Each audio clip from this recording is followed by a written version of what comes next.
distinguished colleagues. You know, once the representatives of the state speak, I just round it up, so there is no point for anybody to raise his hand. But let me say that during his presentation, and this is not a question, it's just a comment, he mentioned the water resources bill. Actually, the water resources bill was done, unfortunately, controversially by a senator, and now he's on the side of government. And I would just advise the Honourable Minister that you know what happened, because I sponsored the bill on behalf of the federal government. And I think at that time, out of maybe simple opposition, someone created a story around the bill, and then the bill was opposed. We tried to manage the situation. It couldn't. Now, that person is going to work for this bill to be passed. So you work with him, since he'll be in the cabinet with you. I believe that we need the water bill to be passed for this country to have a better managed water resources environment. Thank you very much. Is it the wish of the Senate that he takes about? Yes. Those in favor say aye. Aye. Those against say nay. The ayes have it. You can take a bow.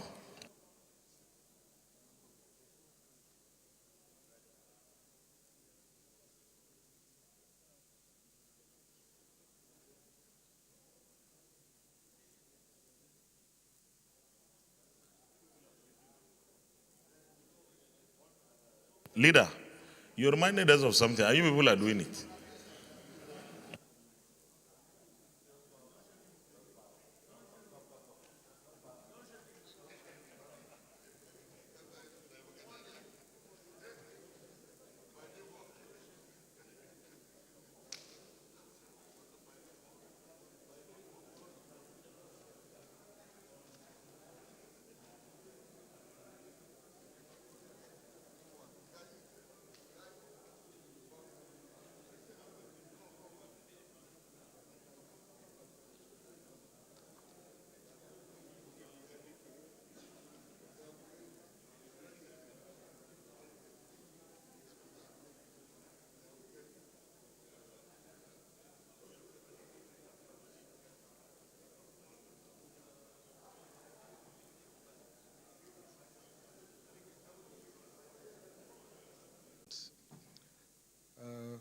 Distinguished presiding officers of the Senate, the majority and the minority side.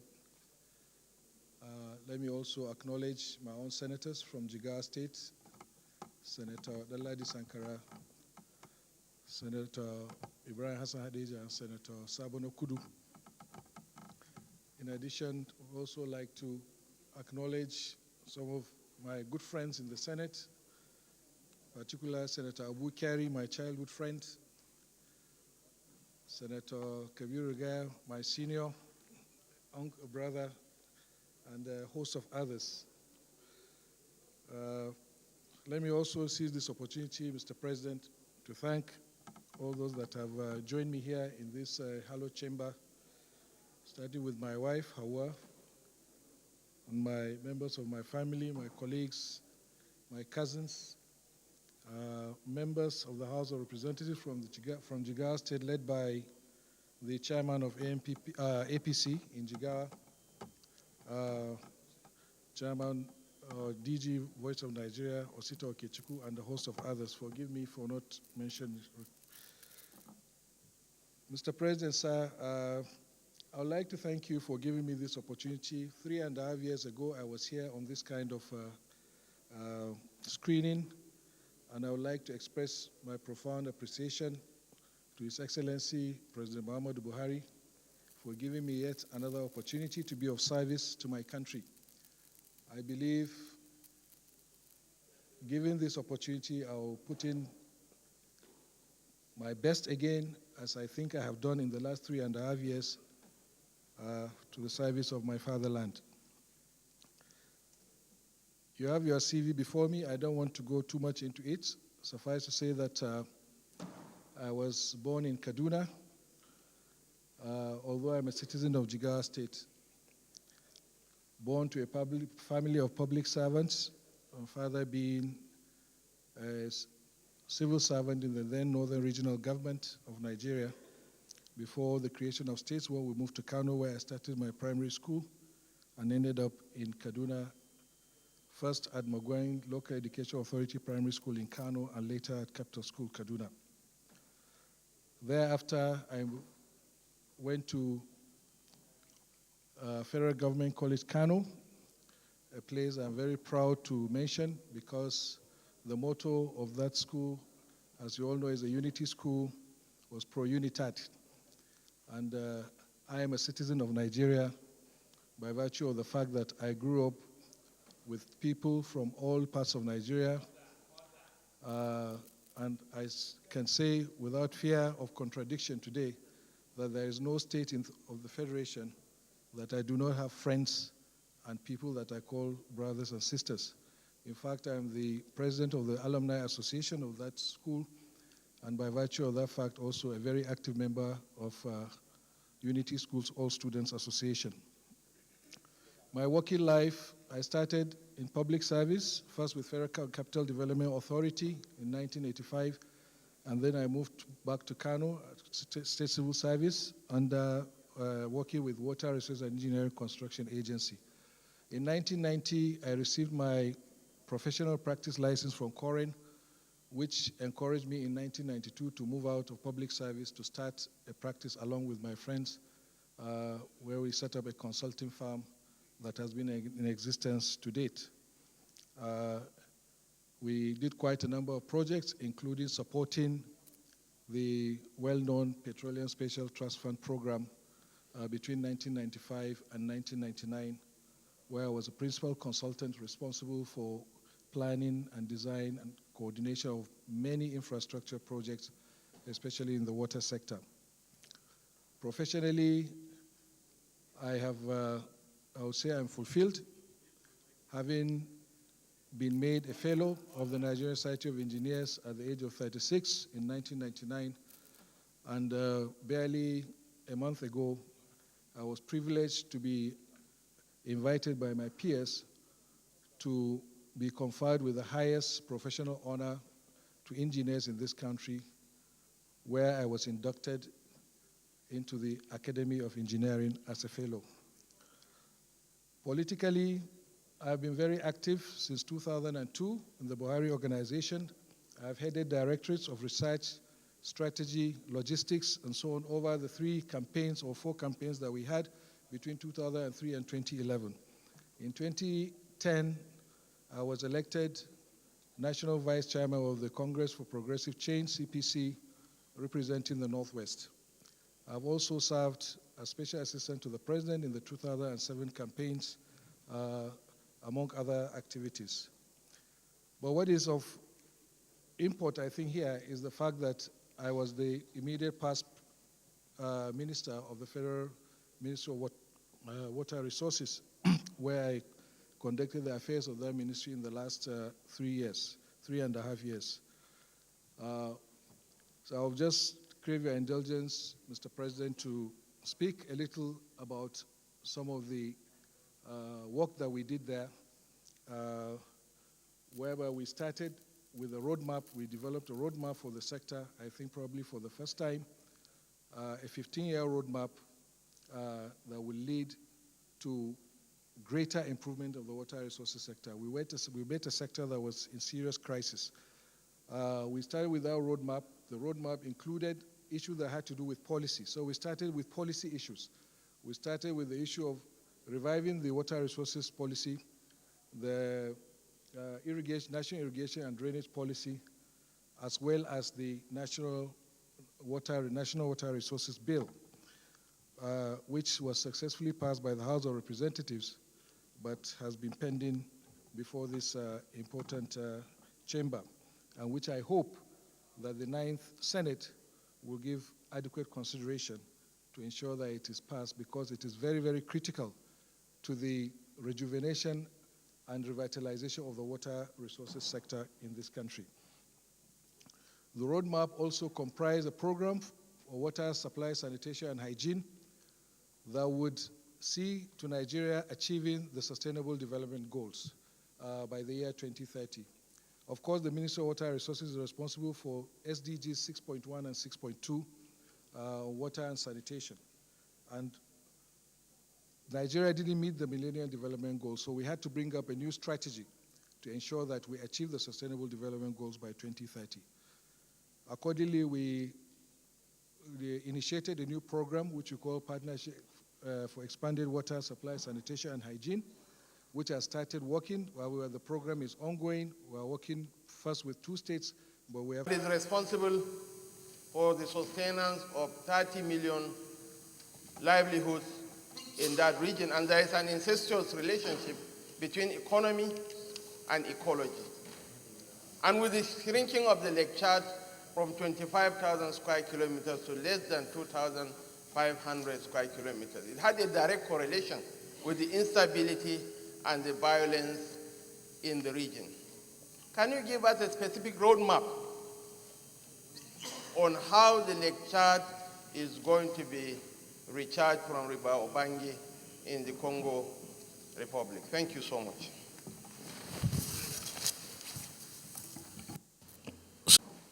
I represent the good people and some bad people of Imo North in Imo State.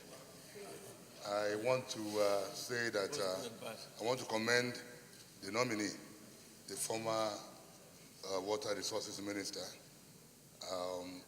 I think he has done well. He did well as a Minister of Water Resources. I visited some of the projects that he had under his ministry. As a matter of fact, there's one of his projects ongoing in my senatorial district. I just want to get a commitment that if he returns to the ministry, that he will continue that project, because my community gave him a title of Tenure 1 of Okigwe, and I want to use that opportunity to thank him today and let him know that my community is rooting for him, and to urge our colleagues to please confirm him and allow him to bow and go. Thank you very much, sir. Colleagues, my name is Bima Muhammad Enagi. I'm from Niger State, Niger South. Mr. Nominee, Engineer Sulaiman Adamu, I would like to congratulate you. From your CV, I can see that you have been in the construction industry for the past 34 years.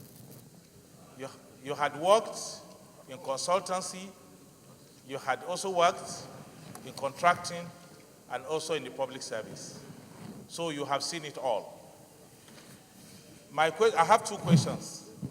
The first question is in respect of the Public Procurement Act.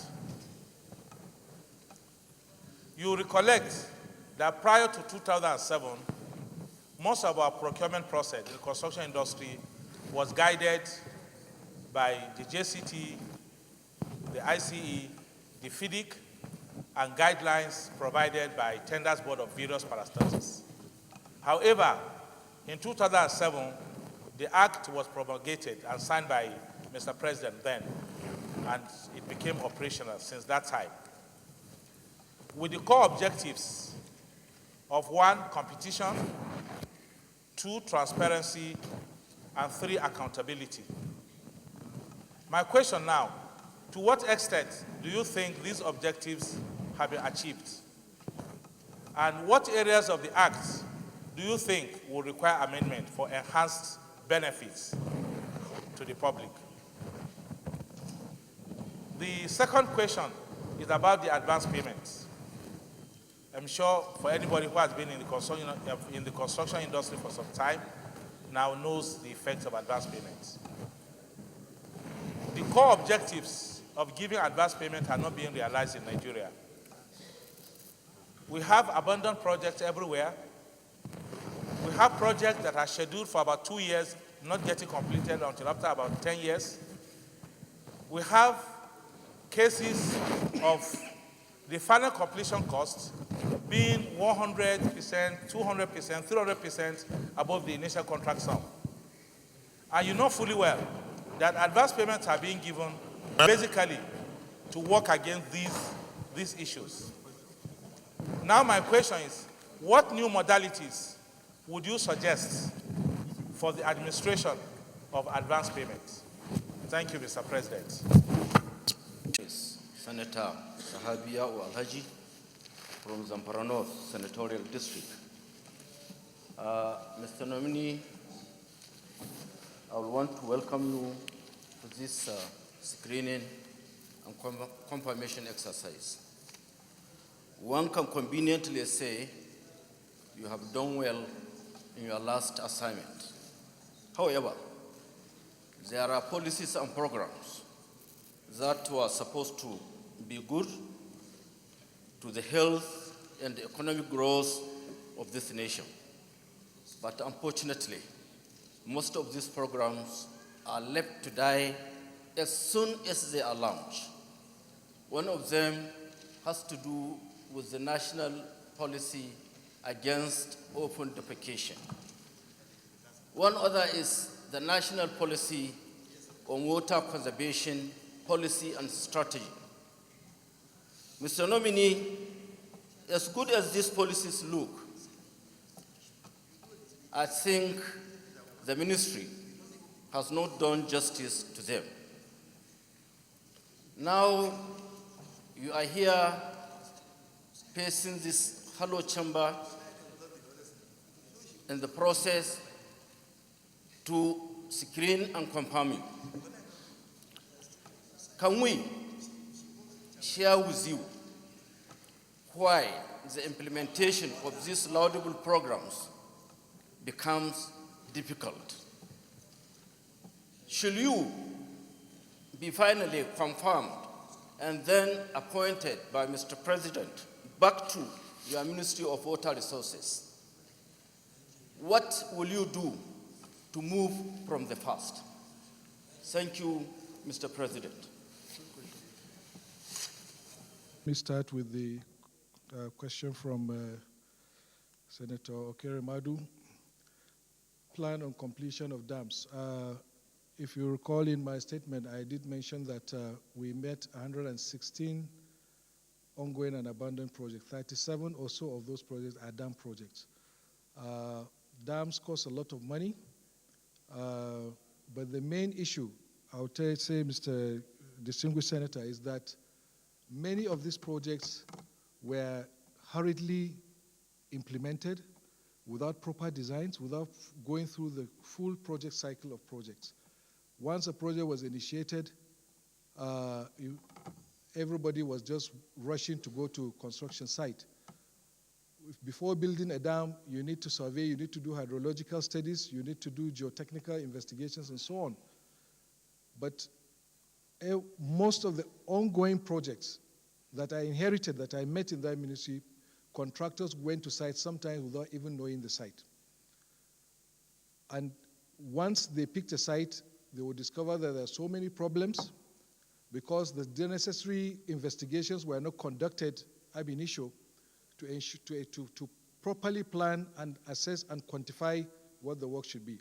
And therefore, we found that after some time, contractors would abandon the project, or sometimes, if there is no payment coming, they just let it go. And we end up having so many revised estimated total cost of projects over time in order to be able to complete them. This is what we faced. But like I said, we have prioritized our projects. Unfortunately, some of the dams that we even discovered, we are just going to complete them now out of safety consideration because we can't just leave the place like that, not because the dams are viable in any case. So that is it. But what we'll try to do, or what we've been trying to do, is to prioritize, and we're working. We've been able to finish Kashimbila. We've been able to finish Galma, Ogashuku, and quite a number of them. And hopefully, dams are not just built just like that. They are built for a purpose. So we also hope that if the dam is meant for water supply, maybe the responsible state will take up the mantle quickly and put those dams to use. Some of the projects we have, we even had a situation where contractors finished the work, and for years, for 10 years, the projects were not taken over. I really don't know. I think basically it's also been not only lack of funding, but lack of professionalism, and honestly, the fact that I think the public service is deficient of skills in contract administration today. And for that reason, I made it mandatory in the Federal Ministry of Water Resources that from now on, I think for the past 2 years, every officer, including those that are not technical, must attend a project management course, basic project management course, so that at least, and then we can build up on that. On potable water supply, as you know, I always like to remind people that it's on the concurrent list, and the primary responsibility for provision of potable water supply rests with state governments. Whatever the federal government can do is just an intervention. And federal government has been spending a lot of money building the necessary infrastructure, dams, in some cases even water treatment facilities, only for the states to do their bit of doing the distribution network to ensure that water gets delivered to the people, including the metering and so on. They won't do it. There is a project that is 7, 8 years old now. It's a complete dam and a package treatment plant, and is yet the people that are supposed to be benefiting from it are not benefiting because the state government responsible is not investing money. So we need state governments to invest more money. The other aspect, of course, is whether we like it or not, we must find a way to do some element of privatization of water. Water is an economic commodity that must be paid for. Although, yes, it's a human right issue, it has been declared that water is the fundamental right of every citizen, every human being to get water, but the cost of providing that water is significant, and people should be able to pay for it. And going forward, again, I will hope that this distinguished House will revisit the Water Resources Bill, because there in that bill there's a provision to attract foreign investment, foreign investors to come and invest in the water sector, at least in the water supply sector. And this we cannot run away from. If we must be self-sufficient in water supply in this country, the state government must invest as and when necessary. We must be ready to accept long-term plans. You cannot have a water scheme for in a municipal area finish in 1 year or 2 years. It's a generational thing. You start, and then another government will come and continue and continue and continue. But if we're thinking about the next election, then we'll always be looking for quick fixes and will not be able to do what is required. A typical municipal water supply scheme will require a 15-year projection. You are supposed to plan for the first 15 years and then another 50 years. So you need to be working 30 years around the clock to be able to even get the first one that you initiated. So we must do that. I honestly don't support, I believe it's inevitable because of geology and hydrology. Certain areas, we must go for boreholes. We cannot, because it's not everywhere you have surface water. But I think the proliferation of boreholes in this country is getting out of hand. And for rural communities, yes, but in rural areas where we have streams and rivers, why should we still continue to do boreholes? State government should invest in mini treatment schemes so that the water can be distributed. So I don't like the idea of federal government buying drilling rigs and giving them to the states, honestly. With due respect, distinguished Senator, I'm not a friend of boreholes unless it is absolutely necessary. I would prefer modern municipal water supply schemes where everybody will open the tap in his house, the water is taken directly to his house for him to take it, even in small towns and rural communities. Regarding the River Basin Development Authorities, distinguished Senator, with due respect, again, River Basin Development Authorities were not created out of political boundaries. They were created based on hydrological boundaries. And the Anambra Imo Basin is one. Hydrologically, we have looked at it. It's so difficult, or even impossible, for you to split that basin because it is one basin. And that is the whole essence behind the establishment of this river basin. It is not a political issue. It's not based on states. It's not based on local government. It's simply based on the hydrology of the area. So, but I'm open to any suggestions. If there is a superior argument, I'm ready to listen. Distinguished Senator Shetima, the issue of Lake Chad, we have done so much in terms of public awareness. There is so much to do. The issue of Lake Chad is not a 1 year, 5 year, 10-year program. It's also a generational issue. This is a project that, if started, can take 20, 30 years before it can be completed. The planning alone will require 5, maybe 7, 10 years to do.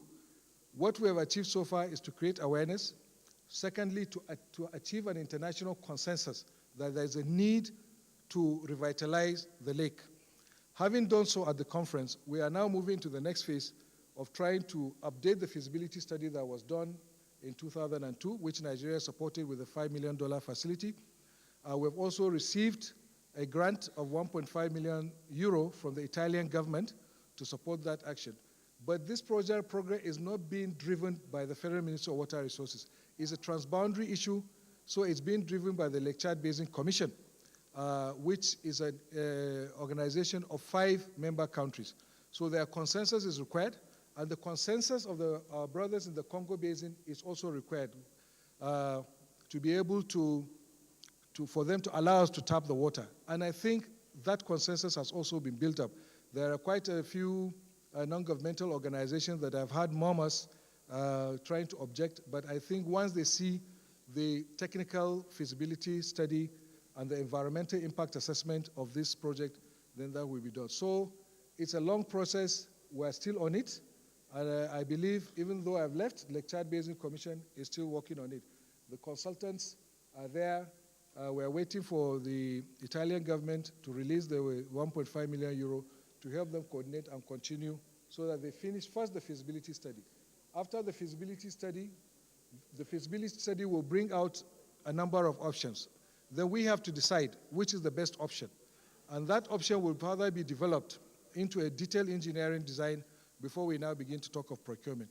So, but I'm hopeful that something will happen in the long run. But like I said, this is a generational project that will take a long time.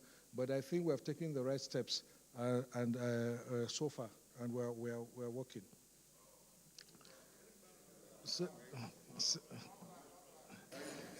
Okay.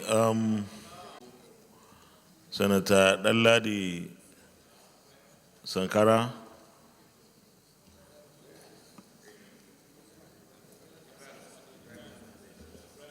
Ibrahim Hassan, okay, he's here. Senator Ibrahim Hassan Hadeja, in that order.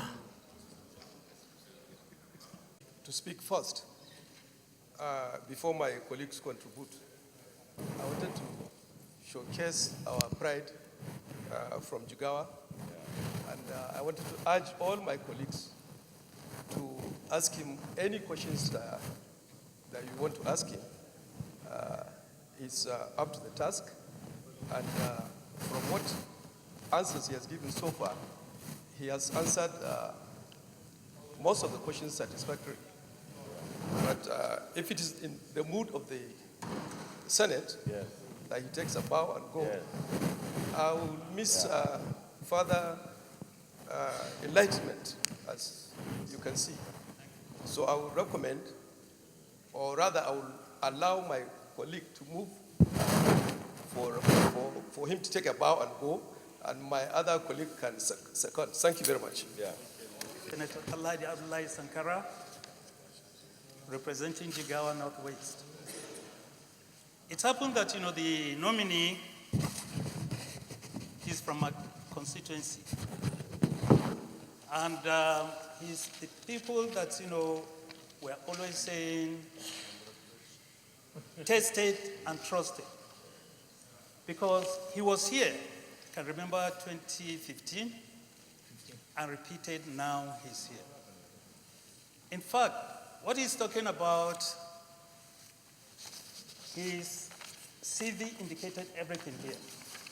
And I can witness it because I was once a chairman of one of the river basins, which is Halidi Jama'ari River Basin Development Authority.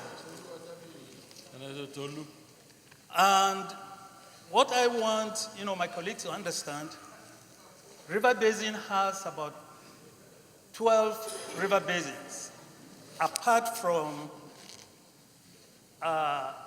some agencies, like about 4 agencies. When you add it together, it's about 16. And his CV is indicating everything here. He touched everywhere, meaning he worked all over the country. So I guarantee, the nominee, he performed very well. He is a gentleman, a man of integrity. So I urge to my colleagues to allow him to bow and go. Where is the bound? Mr. President, there's very little left to add. If my colleagues are up to it, I can assure you that our nominee can answer questions in the middle of next week. But